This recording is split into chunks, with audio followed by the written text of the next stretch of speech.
Order. Questions to the Secretary of State for Defence, Mr. Gavin Williamson. Speaker.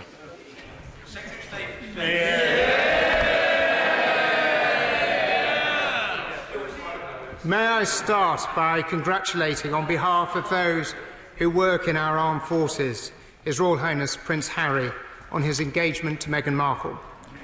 Prince Harry has acted as a proud champion of servicemen and women in the armed forces, most notably with his commitment to the Invictus Games. I'm sure we'd all like to echo your words, Mr. Speaker, in wishing the two of them the very best in their shared future together. During my first few weeks as Defence Secretary, I've had the privilege of being able to join the Army on Salisbury Plain, the RAF in Cosford and the Navy in Devonport. It's truly moving to see the dedication and commitment that they all show in terms of their work. On the 8th and 9th of November, I had the opportunity to join fellow NATO defence ministers to discuss future NATO command. This is about creating a new structure to lead NATO, but as yet the establishment of a command for the Atlantic and its location has yet to be decided. Newlands. Thank you very much, Mr. Speaker, and I thank the Secretary of State for that answer. But with Russian submarine activity in Scottish waters at a level not seen since the Cold War, and just last week the Russian destroyer, the Vice Admiral Kulikov, being escorted through the Murray Firth, well, given these facts, how can the Secretary of State reassure Scots that it will meet the needs of Scotland, which sits in a vital strategic position in the High North, when the command is re-established?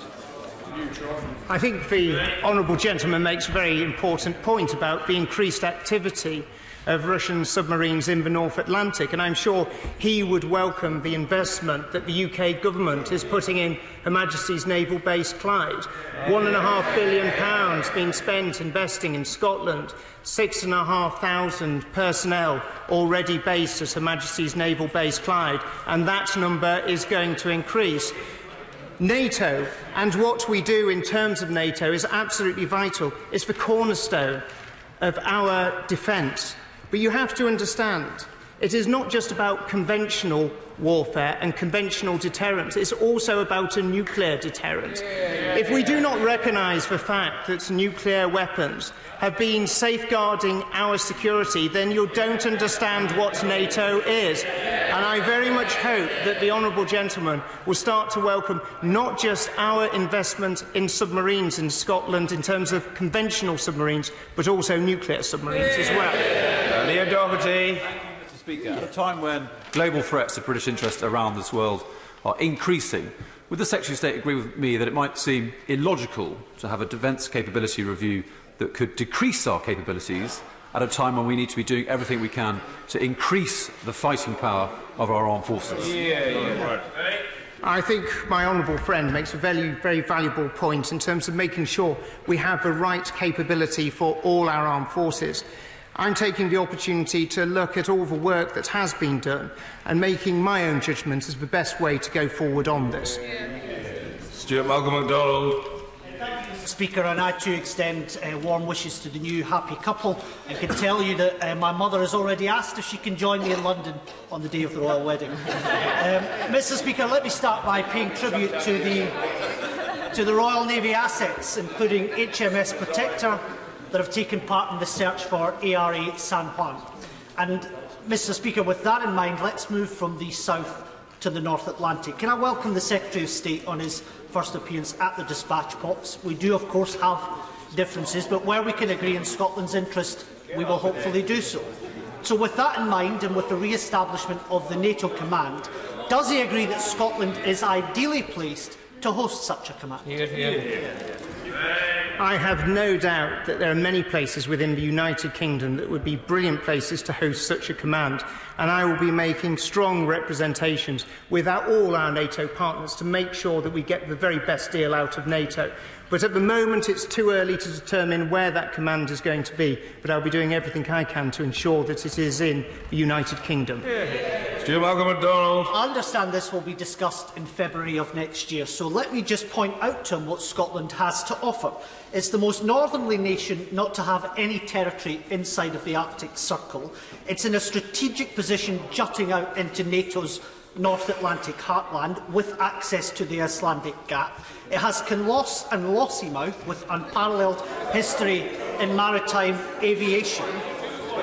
Given what my honourable friend from Renfrewshire and Paisley North has also said, will he commit to further investigating the strong position Scotland is in and taking that to NATO in February? I'm always delighted to explore the many benefits that Scotland bring to our union. And actually, the fact that Scotland is always stronger as being part of the United Kingdom than it's on its own.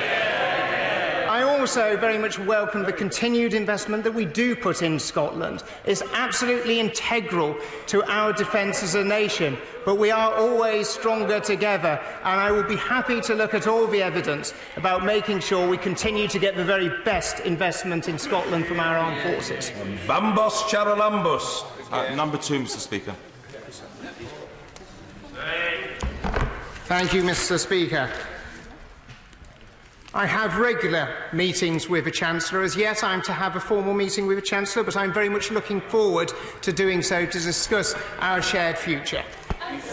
Bambos Charalambos. Get in his diary.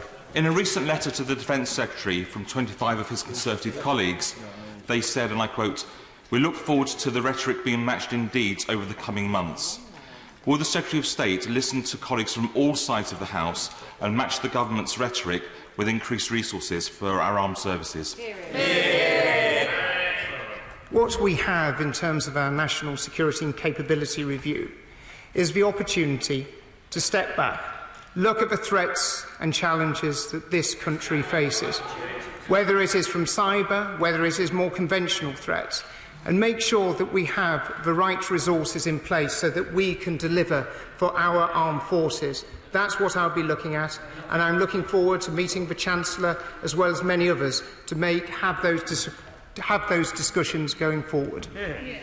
Dr. Julian Lewis. May I warmly congratulate my right honourable friend on taking up office in this vital position. And when he does speak to the Chancellor, will he take the opportunity of reminding him that in the Cold War years we spent 5% of GDP on defence, now we spend barely 2% of GDP on defence, and perhaps a target nearer to 3% of GDP on defence might prevent our armed forces being further hollowed out? Well, I will always listen intensely and very carefully to my right honourable friend in terms of his arguments. I've always seen 2% as a base, as against a ceiling, and I will certainly be taking on board his thoughts and comments going forward in terms of all discussions that I have.